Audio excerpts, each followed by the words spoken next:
ஈசன் மீது அதீத பக்தியை நான் செலுத்துகின்றேன். ஒரு க்ஷணம் கூட அவரை விட்டு என் மனசு பிரிய மாட்டேங்குது. அவர்தான் எல்லாம் அப்படின்னு அப்படி பிறண்டு படுத்து கிடக்கிறேன். அவரோட நினைவிலே இருக்கேன். அப்ப என்னன்னா, என்னை மறந்த நிலை, நான் நான் அப்படிங்கிற அந்த ஒரு கர்வம் பிடித்த நான் இருக்குல்ல, அப்படிங்கிறது எனக்கு இருக்கவே இருக்காது. அப்ப எந்த ஒரு வினைக்கும் எனக்கும் சம்பந்தம் இல்லை, எதுவும் என்னுடையது அல்ல, எதுவும் எனக்கானது அல்ல அப்படின்னு ஒருத்தர் புரிந்து கொள்கின்றார். அப்படிங்கும் போதுதான் அது ஞான வழியில் செல்கின்றார், ஞானம் அடைகின்றார் அப்படிங்கறத நம்ம தெரிஞ்சுக்க முடியும். கூட அவரை விட்டு என் மனசு பிரிய மாட்டேங்குது. அவர்தான் எல்லாம் அப்படின்னு அப்படி பிறண்டு படுத்து கிடக்கிறேன். அவரோட நினைவிலே இருக்கேன்.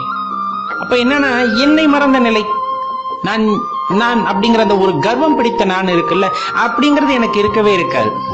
அப்ப எந்த ஒரு வினைக்கும் எனக்கும் சம்பந்தம் இல்லை, எதுவும் என்னுடையது அல்ல, எதுவும் எனக்கானது அல்ல அப்படின்னு ஒருத்தர் புரிந்து கொள்கின்றார். அப்படிங்கும் போதுதான் அது ஞான வழியில் செல்கின்றார், ஞானம் அடைகின்றார் அப்படிங்கறத நம்ம தெரிஞ்சுக்க முடியும்.